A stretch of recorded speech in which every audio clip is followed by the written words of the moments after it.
প্রিয় শিক্ষার্থীরা, আশা করছি আপনারা সবাই ভালো আছেন। আজকের ভিডিওতে আমরা এসএসসি ফিজিক্সের তরঙ্গ শব্দ অধ্যায়ের খুবই গুরুত্বপূর্ণ একটি সিকিউ প্রবলেম নিয়ে আলোচনা করব। প্রিয় শিক্ষার্থীরা, তাহলে আসুন আমরা শুরু করি। আমরা স্ক্রিনে যে সিকিউ প্রবলেমটি দেখতে পাচ্ছি 2023 সালে ঢাকা বোর্ডে এটি পরীক্ষায় আসছিল। প্রিয় শিক্ষার্থীরা, আমরা এখানে দেখতে পাচ্ছি যে উদ্দীপকটিতে দুটি দৃশ্যকল্প রয়েছে। এই দুটি দৃশ্যকল্পের প্রথমটিতে বলা হচ্ছে একটি সরল দোলক। প্রিয় শিক্ষার্থীরা, যে সরল দোলকটির সুতার দৈর্ঘ্য 99 সেন্টিমিটার। ওকে প্রিয় শিক্ষার্থীরা, দোলকটিকে 9.8 মিটার পার সেকেন্ড স্কোয়ার অভিকর্ষ ত্বরণ সম্পন্ন স্থানে দুলতে দেওয়া হলো। প্রিয় শিক্ষার্থীরা, আমরা এখানে একটি সরল দোলক দেখতে পাচ্ছি। এই সরল দোলকটি আমরা একটা দৃঢ় কোনো স্থান থেকে একটি সুতার সাহায্যে ঝুলিয়েছি। প্রিয় শিক্ষার্থীরা, এখানে আমাদের মনে রাখতে হবে যে সরল দোলকের ক্ষেত্রে একটি টার্ম আছে যেটি আমরা ব্যবহার করি, যার নাম হচ্ছে কার্যকরী দৈর্ঘ্য। ঠিক আছে, তাহলে এই কার্যকরী দৈর্ঘ্য এটাকে আমরা ক্যাপিটাল এল দিয়ে লিখি, আর এই কার্যকরী দৈর্ঘ্যের পরিমাণ আমরা পাই হচ্ছে এল প্লাস আর। প্রিয় শিক্ষার্থীর, এখানে এল এটা হচ্ছে সুতার দৈর্ঘ্য, তার মানে এখান থেকে এইটুক যে সুতা রয়েছে এই সুতার দৈর্ঘ্যকে আমরা এখানে ছোট হাতের এল দিয়ে লিখি। আর আর যেটা আপনারা দেখতে পাচ্ছেন, আমরা যে বস্তুটা এখানে চিন্তা করেছি যেটাকে আমরা বব বলে থাকি সরল দোলকের ক্ষেত্রে, এই ববের ব্যাসার্ধ, এই ব্যাসার্ধ আর দৈর্ঘ্য, সুতার দৈর্ঘ্য আর ববের ব্যাসার্ধ, এই দুটা যোগ করে আমরা যে ক্যাপিটাল এলটা পাই এইটাকে আমরা কার্যকরী দৈর্ঘ্য বলে থাকি। প্রিয় শিক্ষার্থীরা, আমাদের এখানে যে উদ্দীপকের প্রশ্নটি রয়েছে সেখানে শুধুমাত্র সুতার দৈর্ঘ্য হিসাবেই উল্লেখ করা হয়েছে, কিন্তু এখানে ববের ব্যাসার্ধ নিয়ে কোনো কথা বলা হয়নি। তার মানে এই অঙ্কটিতে আমাদের ওই সুতার দৈর্ঘ্যটিকেই আসলে কার্যকরী দৈর্ঘ্য হিসাবে চিন্তা করে অঙ্কটা সলভ করতে হবে। কেমন? তাহলে এখানে আমরা প্রশ্ন দেখতে পাচ্ছি যে দৃশ্যকল্প একে পি এর যে দোলনকাল, মানে যে দোলকটি আমরা তৈরি করেছি সরল দোলক, সেই দোলকটির নাম হচ্ছে পি। কেমন? এবং পি এর সুতার দৈর্ঘ্যটা 99 সেন্টিমিটার, যাকে আমরা বলতেছি এখানে শুধু সুতার দৈর্ঘ্যকেই আমরা কার্যকরী দৈর্ঘ্য হিসাবে সলভ করব, কারণ ববের ব্যাস বা ব্যাসার্ধ কোনো কিছুই বলা হয় নাই। ঠিক আছে, তাহলে প্রিয় শিক্ষার্থীরা, আমাদের দোলনকাল বের করতে হবে। তো আমরা জানি এখানে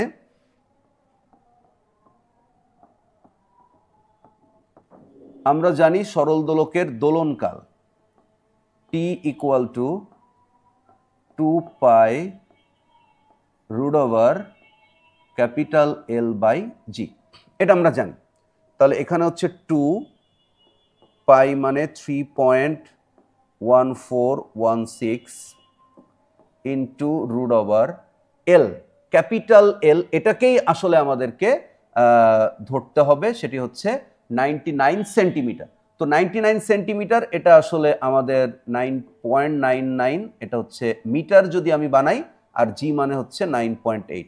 প্রিয় শিক্ষার্থীরা, এখানে যে এল এর মান যেটি বলা আছে সুতার দৈর্ঘ্য হিসাবে, সেটিকে আমাদেরকে কার্যকরী দৈর্ঘ্য ধরতে হচ্ছে। তো এটা হচ্ছে 99 সেন্টিমিটার বলা আছে, 99 সেন্টিমিটার। তাহলে 99 যদি সেন্টিমিটার হয় তাহলে এটা 0.99 মিটার। ওকে প্রিয় শিক্ষার্থীরা, এটা বসিয়ে আমাদেরকে ক্যালকুলেট করতে হবে মানটা।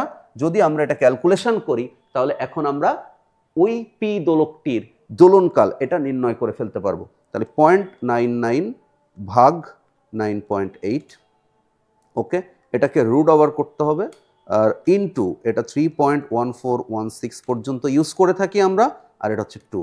তাহলে এটার উত্তর পাচ্ছি আমরা 1.997। প্রিয় শিক্ষার্থীরা, আমরা দশমিকের পরে এখানে 3 ঘর পর্যন্ত উত্তরটা রাখতেছি। তাহলে অতএব এইটাই হচ্ছে আমাদের পি দোলকটির দোলনকালের সমীকরণ। আমরা এটা আমাদের কাঙ্ক্ষিত অ্যান্সার।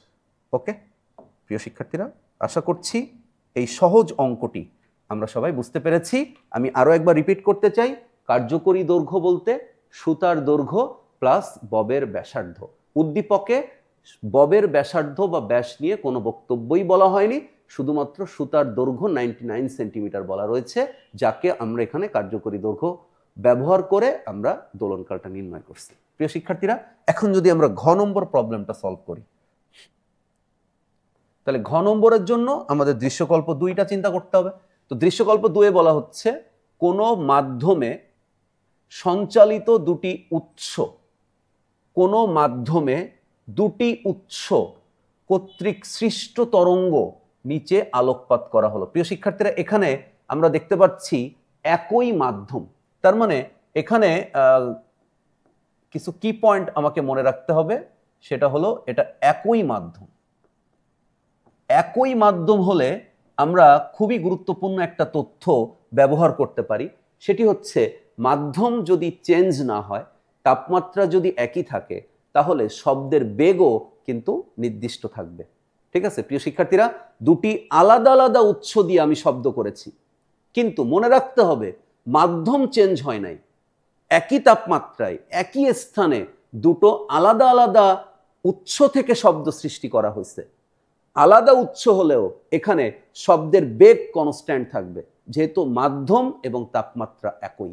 মনে থাকবে এটা। তাহলে আমরা যদি কোনো উদ্দীপকে বা কোনো প্রশ্নে যদি আমরা এরকম দেখি যে একই মাধ্যম, তাহলে আমরা বুঝবো উৎস ভিন্ন ভিন্ন হলেও প্রবলেম নাই, সেখানে শব্দের বেগ সেম টু সেম থাকবে। ওকে প্রিয় শিক্ষার্থীরা, এরপরে আমরা দেখতে পাচ্ছি, এরপরে আমরা আরেকটা তথ্য একটু দেখতে পাচ্ছি, সেটি হচ্ছে যে উৎস ভিন্ন। আমরা এখানে দেখতে পাচ্ছি উৎস ভিন্ন।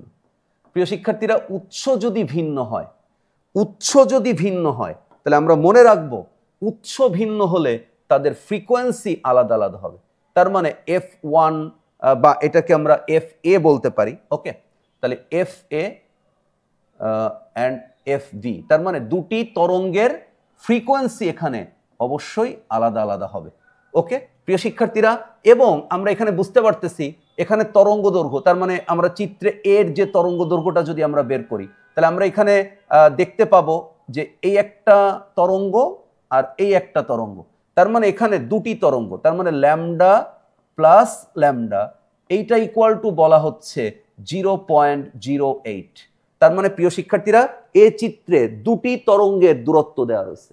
আমরা জানি একটি পূর্ণ তরঙ্গ যতটুকু দূরত্ব অতিক্রম করে তাকে তরঙ্গ দৈর্ঘ্য বলে। ঠিক আছে, আমরা সংজ্ঞাটা সংক্ষেপে বললাম, একটি পূর্ণ তরঙ্গ যতটুকু দূরত্ব অতিক্রম করে। তাহলে এখানে চিত্রে দুটি পূর্ণ তরঙ্গ টোটাল 8 সেন্টিমিটার দূরত্ব অতিক্রম করছে, তাই না? তাহলে দুটি তরঙ্গ দৈর্ঘ্য, তাহলে আমরা ল্যামডা আর ল্যামডা ইকুয়াল টু 8 সেন্টিমিটার, এটাকে মিটার করে লিখলাম 0.08।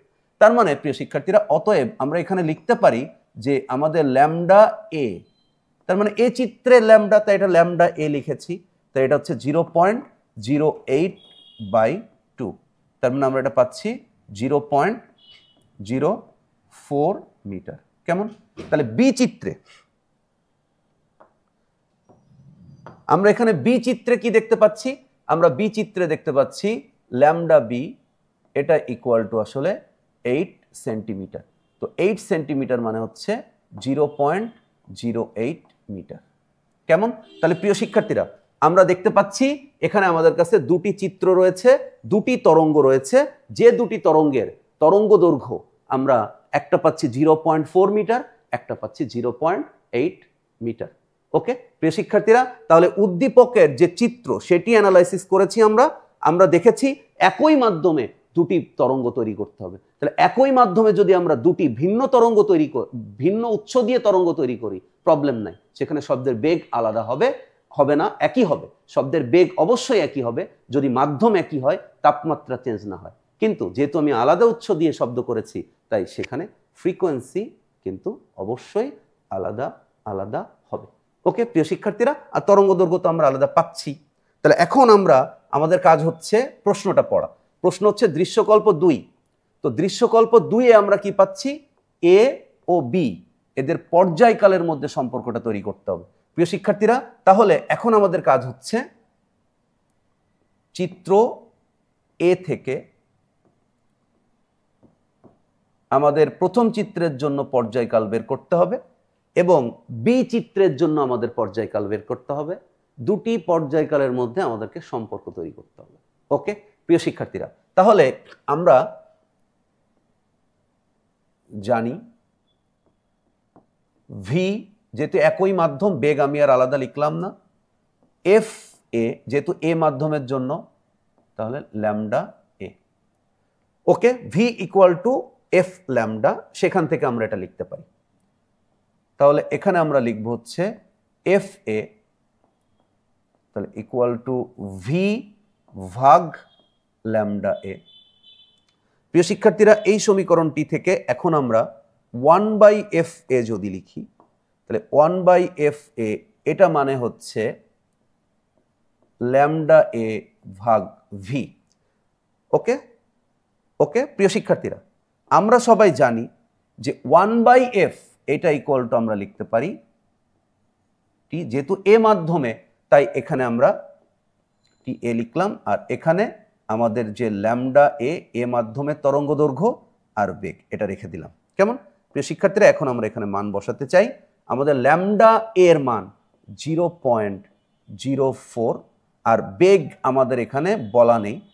আমাদের এই উদ্দীপকটিতে বলা হয়েছে একই মাধ্যমে ভিন্ন উৎস দিয়ে শব্দ তৈরি করা, কিন্তু একই মাধ্যমে বা ওই মাধ্যমটিতে তাপমাত্রা কত বা শব্দের বেগ কত এটা নিয়ে কোনো তথ্য দেওয়া হয় নাই। কিন্তু আমরা জানি মাধ্যম একই থাকলে, তাপমাত্রা চেঞ্জ না হলে সেখানে শব্দের বেগ একই থাকবে। তাহলে আমরা এখানে শব্দের বেগটা একই চিন্তা করেছি, এবং আমরা এখন যে সমীকরণটা এখান থেকে পাচ্ছি, এই সমীকরণটা আমরা এ চিত্রের তরঙ্গের জন্য চিন্তা করছি, আর এ চিত্রের তরঙ্গের জন্য যখন আমরা এটা ভাবছি, আমরা এটাকে বলতেছি এটা হচ্ছে 1 নম্বর সমীকরণ। ঠিক আছে, এটা হচ্ছে 1 নম্বর সমীকরণ। আমরা টি এর মানটা পাইলাম। প্রিয় শিক্ষার্থীরা, এখন আমরা পরবর্তী যে চিত্রটি রয়েছে, চিত্র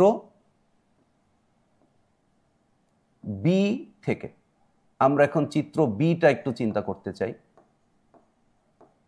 ঠিক আছে, তাহলে চিত্র বি থেকে আমরা কি পাচ্ছি? প্রিয় শিক্ষার্থীরা, চিত্র বি থেকে আমরা V equal to F lambda সমীকরণটাকে লিখতে পারি V equal to F B into lambda B. Okay প্রিয় শিক্ষার্থীরা, তাহলে এখান থেকে আমরা এখন কাজ করব যেটি, সেটি হচ্ছে এফ বি এর মানটা চিন্তা করব। তাহলে এফ বি মানে হচ্ছে ভি ভাগ ল্যামডা বি।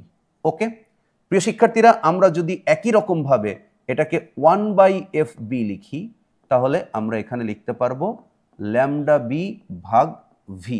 কেমন প্রিয় শিক্ষার্থীরা, আমরা সবাই জানি 1/f এইটা মানে হচ্ছে পর্যায়কাল।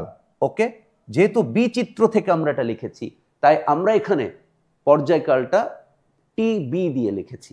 প্রিয় শিক্ষার্থীরা, আমরা মনে রাখবো আমাদের পর্যায়কাল এবং কম্পাঙ্কের মধ্যে খুবই কিউট একটা সম্পর্ক রয়েছে, টি ইকুয়াল টু 1/f। তার মানে কম্পাঙ্ক পর্যায়কালের ব্যস্তানুপাতিক। কম্পাঙ্ক যদি খুবই ফাস্ট হয়, ঠিক আছে, তার মানে কম্পাঙ্ক বেশি, তাহলে আপনাকে বুঝতে হবে সেখানে পর্যায়কালটা কম। আর যদি বুঝতে হয় কম্পাঙ্ক কম, তাহলে বুঝতে হবে সময় লাগবে বেশি, তার মানে পর্যায়কাল বেশি। সম্পর্কটা ব্যস্তানুপাতিক।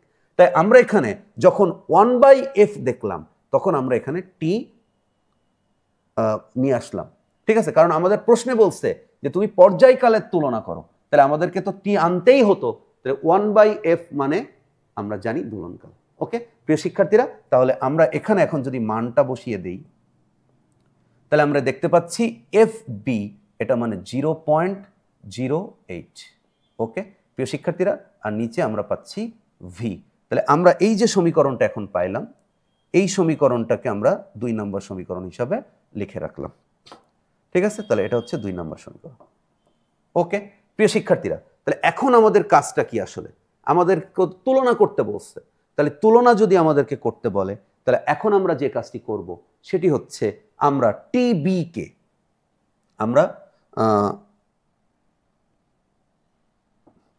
আমরা এখন 2 নং যে সমীকরণ, সেই 2 নং সমীকরণকে আমরা এখন 1 নং সমীকরণ দিয়ে ভাগ করব। 2 নং সমীকরণকে আমরা এখন 1 নং সমীকরণ দিয়ে ভাগ করতে চাই। প্রিয় শিক্ষার্থীরা, 2 নং সমীকরণ আমরা যেটা পাচ্ছি সেটি হচ্ছে টিবি। তাহলে টিবি ভাগ হচ্ছে টিএ। তার মানে আমরা 2 নং চিত্র থেকে যে দোলনকালটি পেয়েছি সেটিকে আমরা 1 নং চিত্রের দোলনকাল দিয়ে এখন ভাগ করব। কেমন?